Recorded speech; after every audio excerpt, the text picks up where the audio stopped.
Buenos días a todos, hoy el equipo 2 vamos a presentarles el siguiente video. Interacciones bióticas y sus implicaciones en la estructura y funcionamiento de la comunidad. Las interacciones pueden ser positivas, negativas y neutras. Dentro de un ecosistema existen interacciones que contribuyen a la misma conservación, es decir, las interacciones pueden ser entre los mismos miembros de una sola especie o de diferentes. En este caso nos concentraremos en las interacciones interespecíficas, que estas consisten en la interacción entre diferentes especies. Las interacciones pueden tener un efecto positivo con positivo, positivo con negativo, positivo o neutro o negativo con negativo. En las interacciones el efecto positivo con positivo puede ser el mutualismo, y esta consiste en que dos especies se ayudan mutuamente en sus funciones. Un ejemplo pueden ser las flores y las abejas. En este caso las flores son el alimento de las abejas y a la vez las abejas ayudan a polinizar las flores. Aunque ojo, aquí es una interacción que no es permanente, más bien esto se da en momentos puntuales de sus ciclos vitales. Cuando una interacción es íntima y no se puede vivir o el uno sin el otro, nos referimos a una simbiosis. Un ejemplo de ello podría ser nuestra flora bacteriana intestinal, ya que al no tener esta flora no procesaremos bien los alimentos y las bacterias en nuestra flora no comen por ellas mismas, forzosamente necesitan lo que comemos nosotros.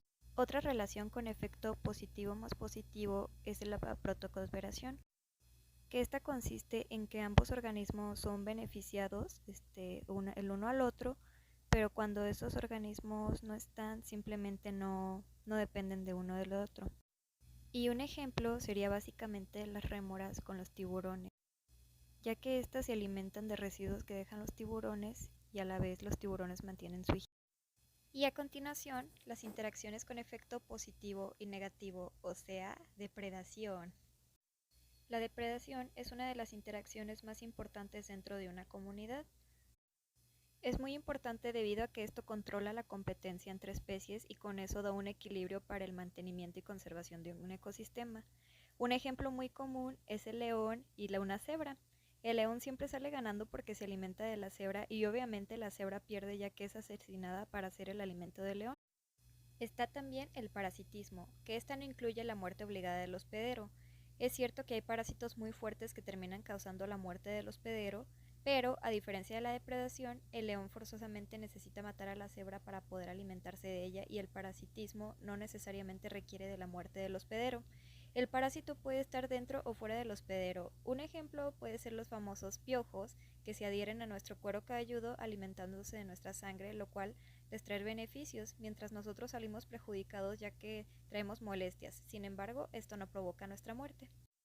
Y ahora con las interacciones con efecto positivo neutro, un ejemplo puede ser el comensalismo. En esta interacción consiste en que la especie sobrevive gracias a otra, pero la otra especie involucrada no se beneficia ni se perjudica. Un ejemplo puede ser el buitre. Claro es con la mayoría de los necrófagos, como los buitres, estos se alimentan de las sobras del depredador y al depredador no le beneficia ni le perjudica en nada. Y por último, la relación de efecto negativo con negativo, que en este caso sería la competencia. Y bueno, este es el caso de la competencia, la cual se trata de que ambas partes salen perdiendo, ya que las especies compiten entre ellas por los recursos limitados, ya sea territorio, alimento, etc. Estas interacciones también son muy importantes, ya que define si una especie tiene las aptitudes para permanecer a una comunidad o puede pasar que haya un desplazamiento de la misma, causando que dicha especie ya no pertenezca o simplemente desaparezca. Y a continuación, las interacciones multitróficas. Las interacciones tróficas o alimentarias ocurren cuando diferentes organismos se relacionan entre sí por medio del consumo de unos sobre los otros. Las especies se agrupan en niveles tróficos, ya sean productores, que son las plantas, en herbívoros, carnívoros y descomponedores. Las interacciones tróficas, que sería la herbivoría, depredación y parasitismo, reanudan en un beneficio para el consumidor, que se trata de un efecto positivo, y en un prejuicio para la presa, que ahí sería el efecto negativo. Esos efectos se pueden medir en términos de crecimiento, supervivencia o reproducción, que también puede ser conocida como cantidad de descendencia viable, y de los individuos de las especies involucradas. Sin embargo, no todas las interacciones tróficas son letales para la presa, como cuando un herbívoro come la parte de la planta, el consumidor daña a su presa sin causarle la muerte, al menos que sea en el corto plazo. En otros casos, el consumidor puede producir una señal ambiental, como algún olor o sonido que indica la existencia de un riesgo para la presa. La presa a su vez reacciona modificando su comportamiento para evitar el encuentro de su enemigo natural.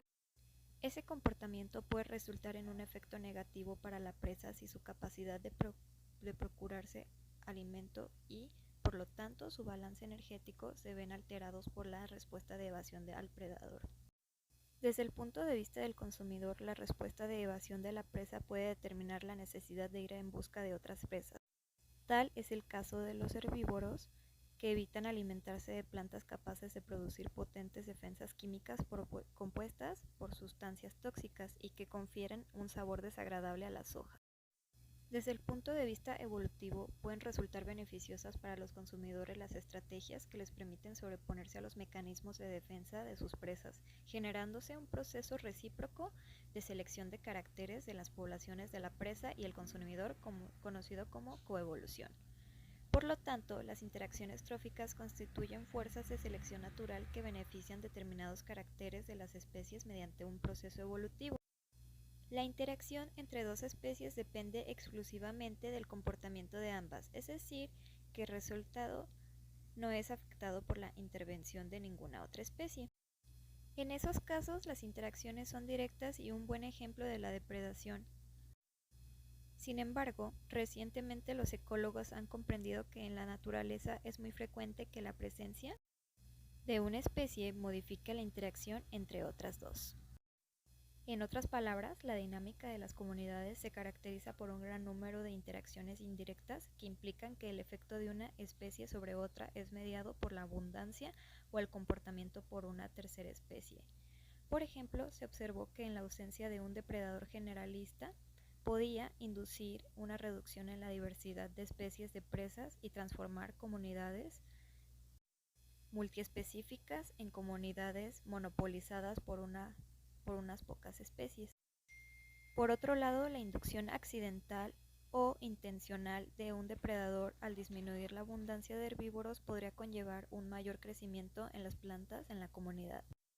Estas evidencias indicaron que la capacidad para predecir el comportamiento dinámico de las comunidades era limitada porque se ignoraba la existencia de las interacciones indirectas. La acumulación de evidencias experimentales sobre las interacciones indirectas ha permitido proponer una serie de diseños de interacciones que se repiten en diferentes ecosistemas, ya sea uno o distintos niveles tróficos. De este modo, es posible imaginar la estructura de una comunidad como una serie de módulos que contienen subconjuntos de especies conectados por patrones de interacción conocidos. Entre los diseños más comunes se encuentra el del consumidor clave que ocurre cuando una determinada especie, depredador o herbívoro, reduce la biomasa de la especie de la cual se alimenta, favoreciendo el crecimiento de otras especies que eran excluidas por competencia. Se ha observado que este tipo de efectos indirectos positivos aumenta la diversidad de especies y de presas en una comunidad. Y bueno, de nuestra parte es todo, así es que muchas gracias por su atención, chicos.